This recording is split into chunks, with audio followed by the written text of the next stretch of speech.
So what's new with DORA?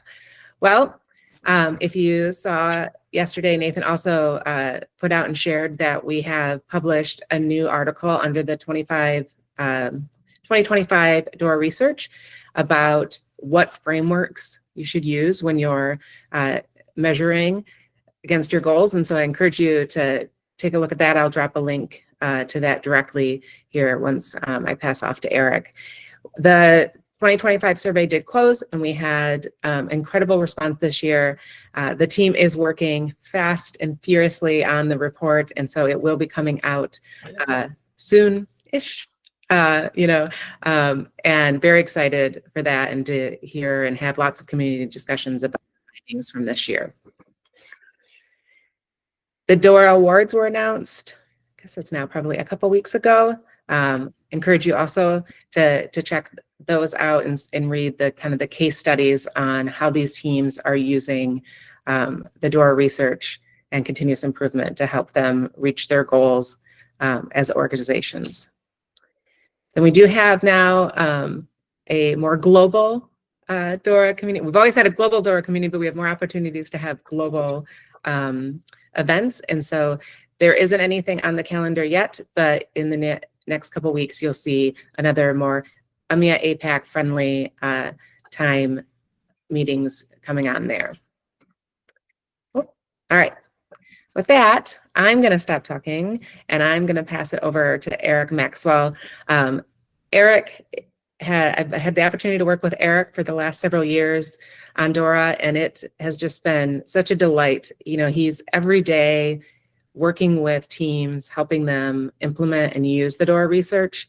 And I just think he has such a wealth of knowledge and experience, and he's so kind to always answer my questions when I have it. So I'm very excited to have him here today to walk us through and help us understand how DORA and the H.E.A.R.T metrics kind of work together. Eric? Great. Well, thank you so much for those kind words. I do really appreciate it.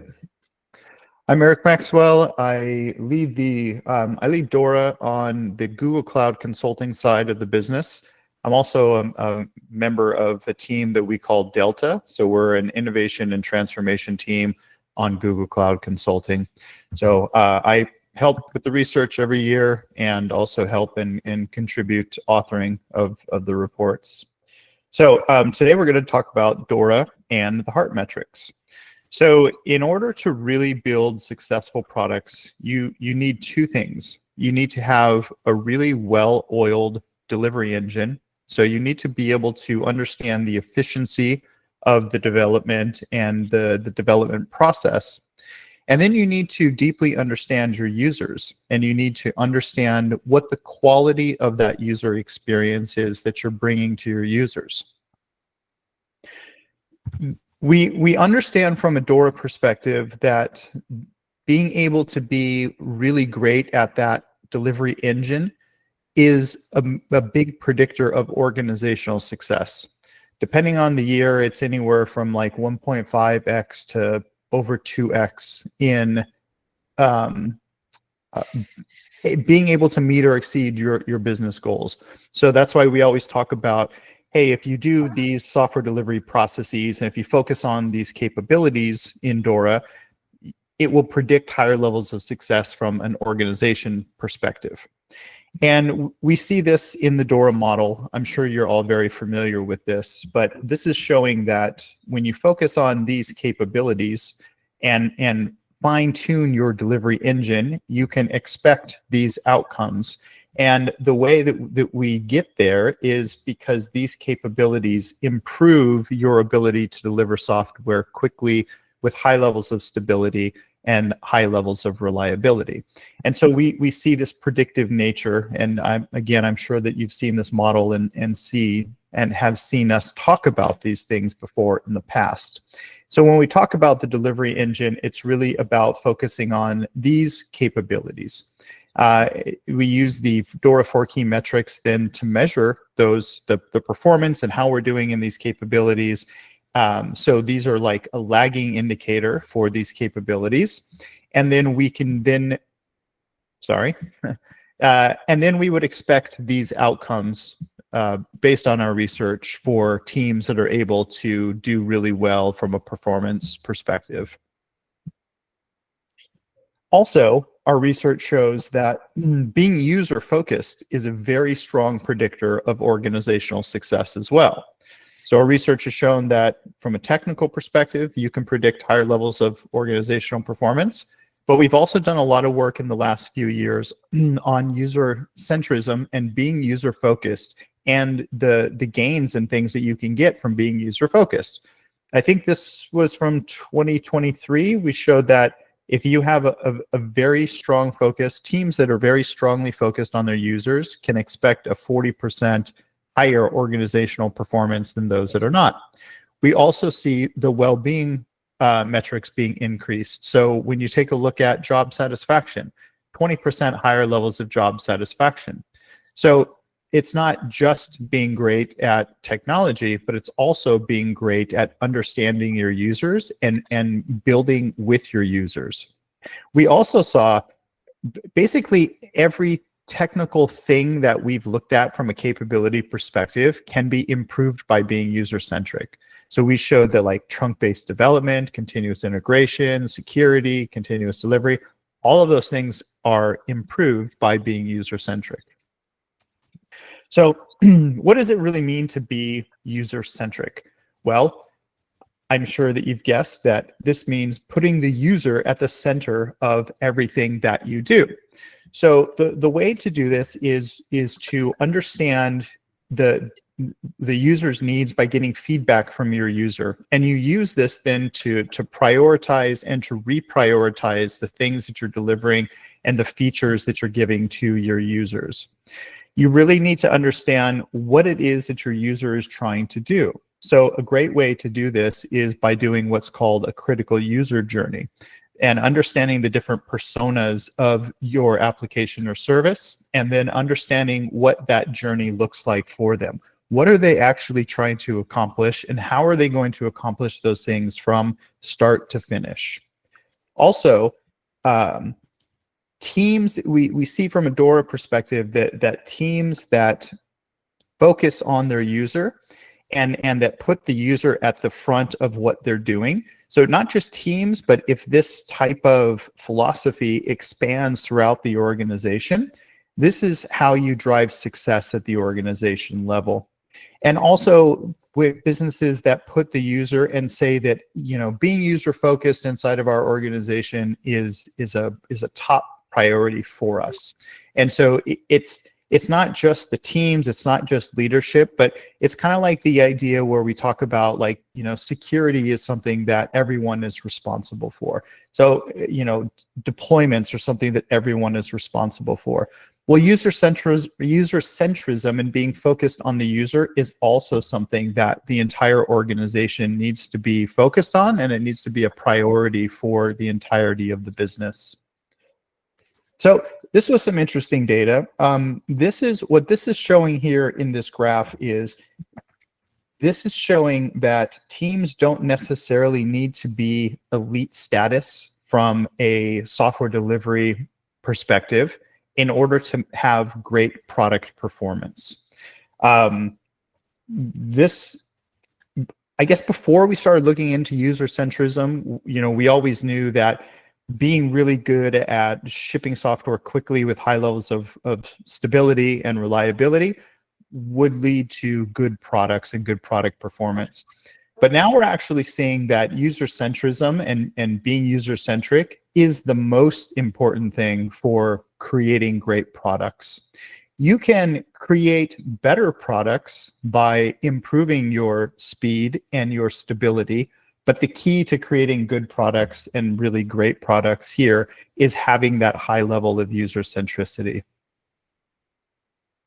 And so when we bring these two things together, it's all about using DORA as that research-based framework for focusing on the DORA capabilities. So at a high level, that's climate for learning, fast flow, and fast feedback. And the goal here is to increase the speed and the stability to allow you to communicate with your user, to develop features, and to deliver, value to your user in a faster way. And of course, also a part of that is being able to recover when things go wrong in a very fast and efficient way. This helps you increase those feedback loops with your user. And then on the H.E.A.R.T framework side, what H.E.A.R.T stands for, it's an acronym. So it stands for happiness, engagement, adoption, retention, and task success. So this framework is used to measure the quality of the user experience. And the goal is to really get a comprehensive understanding of how your users are using your system and really how they perceive the system itself. Are they happy? Are they engaging with the features that you've developed? When you launch something new, are they adopting these things? Are they able to complete those user journeys that you've defined, or the user journeys that they need to complete in order to do a thing on your system or a thing on your application? And so when we put these together, we get very strong signals from not just the engineering perspective, but we're able to get signals also from the user perspective as well. So just to dive in a little bit deeper into, what exactly these different parts of H.E.A.R.T is, the happiness, I think, is pretty self-explanatory. It's really about how satisfied the user is. You can often use things like survey mechanisms, CSAT scores, and things like this to understand, is the user happy?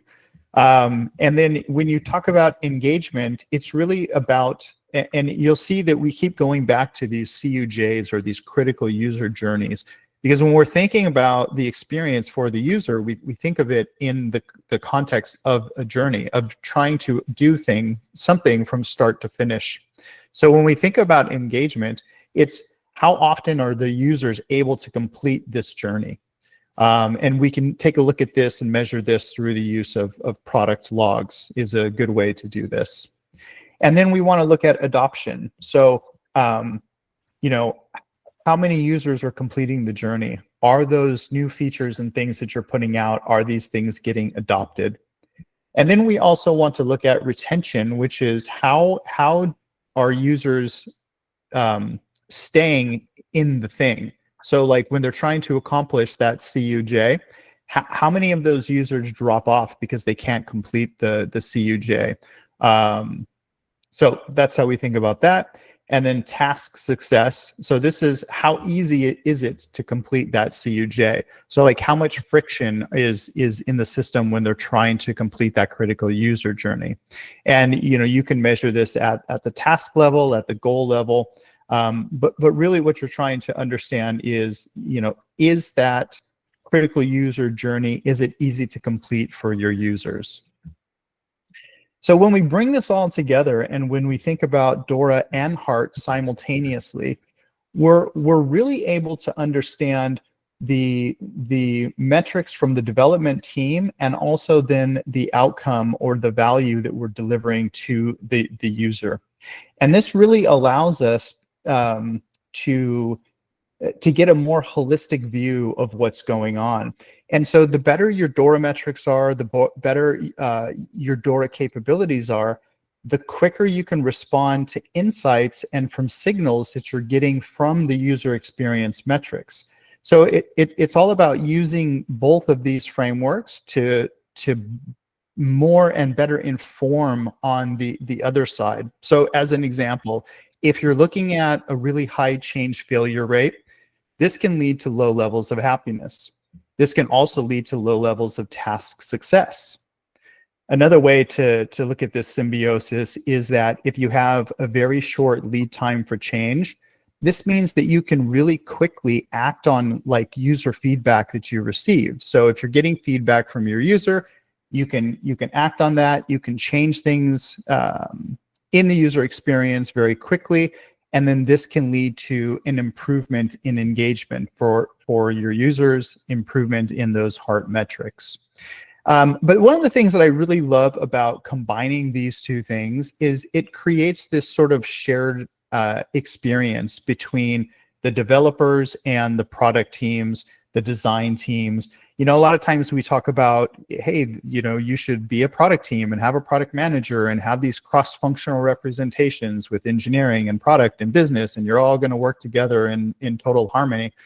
But what we see in reality is that it's rarely like that. It's usually some, you know, version of in between features and projects and products, and, you know, depending on where you are in the organization, it's some combination of those.